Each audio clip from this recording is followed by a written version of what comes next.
All right, so we picked this up from our last conversation. We're talking about relevance, we're talking about databases and moving into community. Let's continue with the three keys to trust, and let's talk about the unsales pitch. In other words, now that we have our segments figured out, we figure out kind of how we're going to be hyper specific. We gave the example in the last episode of being able to really communicate with them directly and very specifically things that are going on in their locality, right? So that's one example of how to be specific and relevant. Now, what other type of content are we sending them, and how are we sending them stuff that's going to be relevant? So let's get into kind of the what we actually send out. What's the micro content we're sending? Yeah, well, the second pillar is like the unsale, right? It's like let's make sure that in our communication we're not selling. We're sharing, but we're not selling. And I believe that there's two ways to get business. You can attract it, or you can try to go grab it. Right? One is it's like a gravitational pull, like you're the magnet, and it's like all this like these deals are coming to you. Or there's no like attraction and you're having to go out there and constantly grab it all the time, right? The difference in sellers would be like getting a come list me call versus inbound come list me call versus an outbound will you list with me call, right? So Right. with segmentation, what we can do is we can construct our communication to include triggers that will stimulate them emotionally and get them to engage with us and open them up to listening to us. But what's important is that we give them information of relevance. So if I was going to, again, send something to Dobbin and, in the email, I've already gained some trust. I've used some of these tags, fly fishing and whatnot. And then I wanted to send him once a month. Once I've done that and I send him once a month, just a market report on what's going on for property in Dahlonega on the river.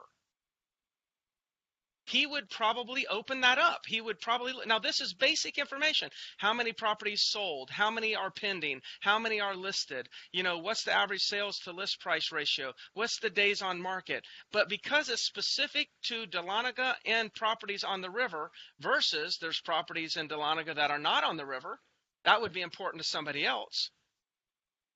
There's some that are, overlooking a vineyard, and there's some that are not. So these are all segmentation. So I can use the same strategy of providing market data to that particular person in my database, but I'm segmenting the data to make sure that I'm putting them in a smaller category and sending that information out to them. That would be an example of what you could send. Okay. I mean, another interesting thing about that is, let's just say that we're trying to develop this segmentation. So it would be very hard for someone that doesn't know me unless they went and looked in my social media and saw that every other posting I do is me holding a big honking trout. It would be difficult for them to know. But the thing about it is, I would imagine in each different market that there's probably, let's just say, 25 different specialty interests, we'll call them, right? Well, what if while we're in this researching phase, because we have them in our database, we're able to retarget to them anyway, instead of retargeting them to real estate specific information, perhaps it's these topical interest type articles that are highly localized with the imagery on the ad, with the language of the ad, and also inside the ad that has no other purpose, though of course we can have contact information and relevance to the agent or the broker in these ads, but it's designed to collect that specific information. Then you break down further because you've built a custom audience based on their click-throughs. They're in a custom audience, first of all, for retargeting, but we're able to build more acute custom audiences based on these interests. Then you combine that with the information that you have in your database, and that's where Greg can get the fly fishing. Now, fly fishing might not be make the top 25 list here in Dahlonega, unfortunately. But in Montana and different towns, it definitely would.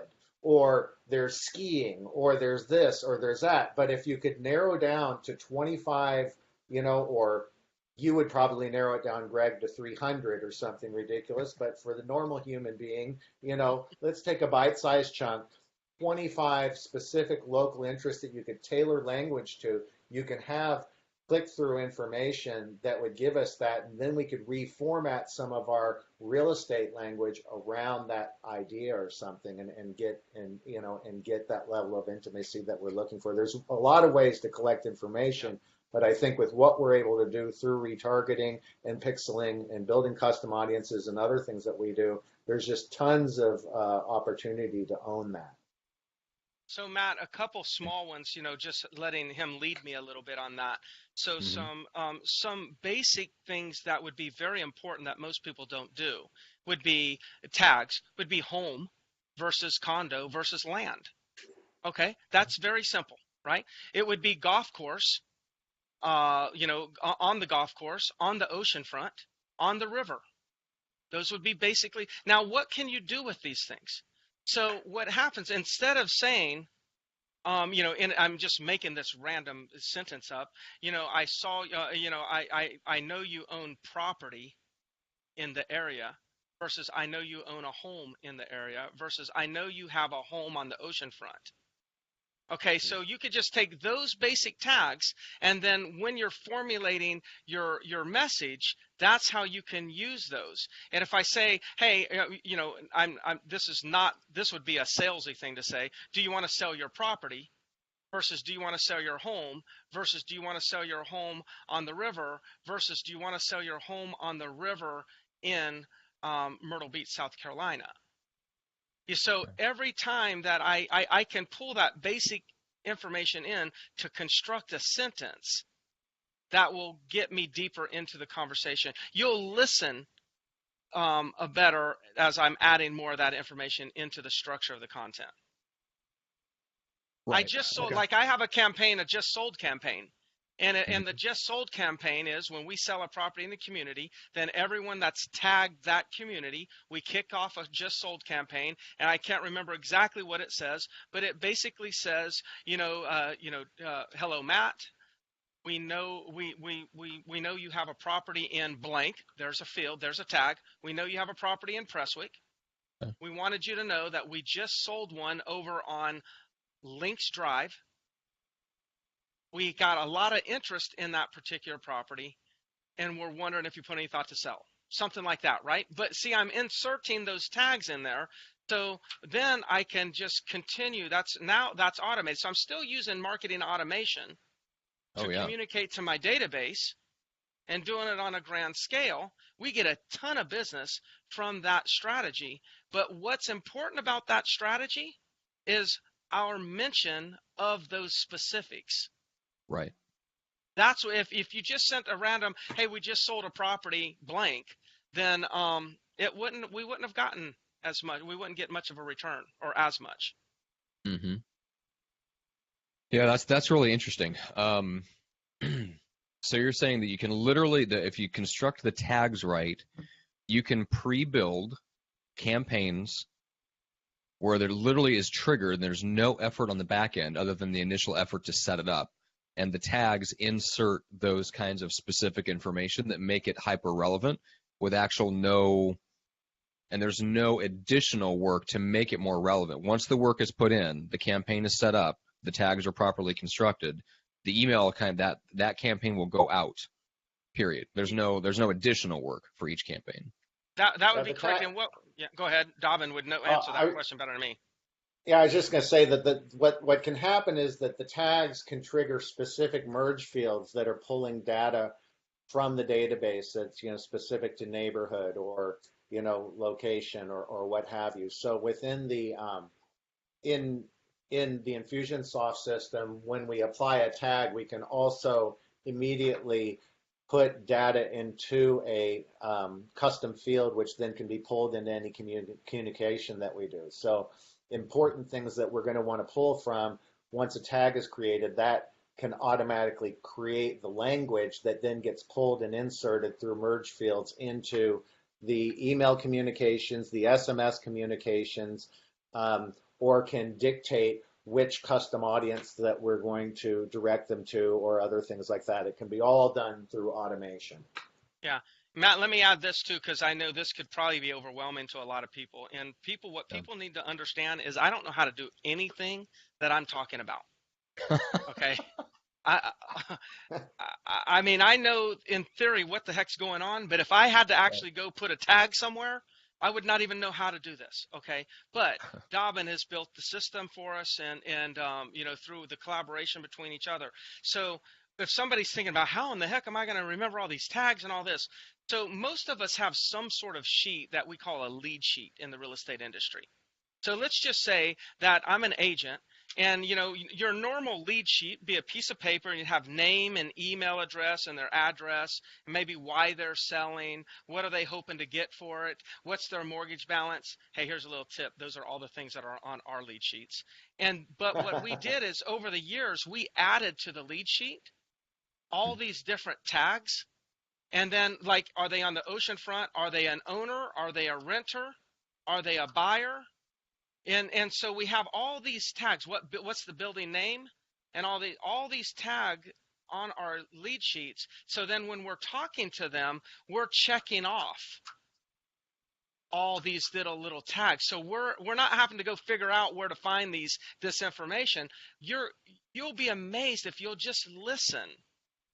You'll talk to people and you'll hear the dog barking in the back. Now you could probably tag them as, a dog owner, without actually having to go do any type of research. So we actually just built our lead sheets where we have a list of tags and we check mark which ones apply. These would be our more common ones and we check mark which ones apply. And that's how we, organize this and make sure that it gets into our database correctly. Interesting. Okay. So I don't know if we got off on more on segmentation. This was part 2, and part of it was not selling. So let me just say this about that. One of the 3 ways to gain trust is to make sure that you're taking a give approach, a contributing approach, not a take approach. And it's making sure that, that when you're sending information to them, and forget about all the tagging conversation. Just make sure that whatever you send to them and are requesting that they read, that you're requesting to take a little bit of time out of their life to read your email, make sure that it's something that you yourself would want to read. And if you look at what you just wrote and are about to send and you say, if somebody sent that to me, would you want to read it? Would you take time out of your day to read it? Or would you just skip over it? And do not send it unless you yourself would not take some time to read it. That's number 2. Okay. Do we have time? Do we have time, Dobbin, to get into kind of the credibility and charisma conversation, the third key to building trust? Yeah, sure, absolutely.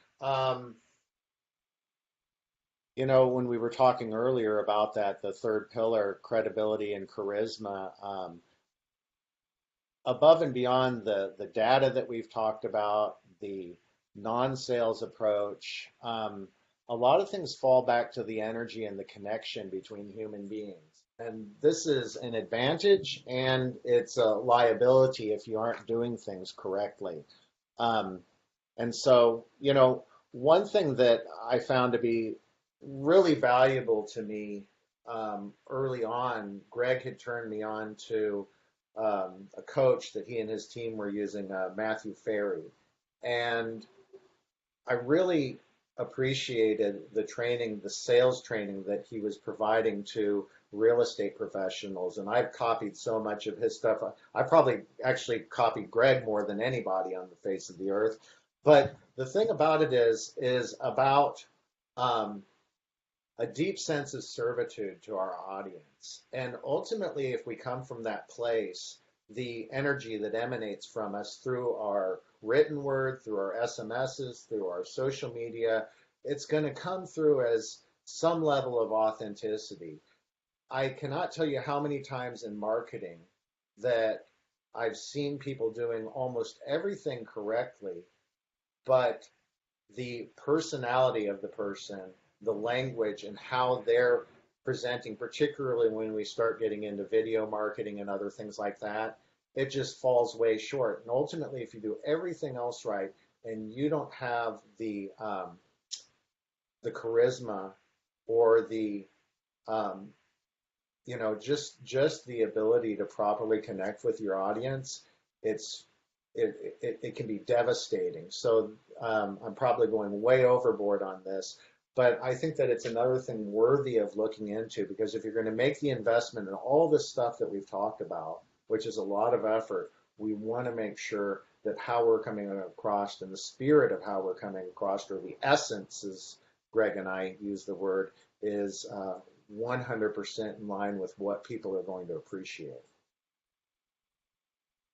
Yeah, what I hear is authenticity. If you, in your communication, we have to be thinking of them, not be thinking of what we're going to get from them. The purpose of doing a video is to help them, to contribute to them, and do it from a place of authenticity. Versus, I'm going to create this video. I think I can, make a sale if I do this. Like, as soon as that's the conversation you're having, like, that's the reason why you're doing this. Versus, you're going to go out there and serve the community. As soon as you're thinking about serving yourself, it's not going to come across. It's not going to land on the listener like you want it to. And it comes back down to the consumers in control of the information they consume. They're choosing to consume or not consume your content. They have the keys to the opt-in, the unsubscribe.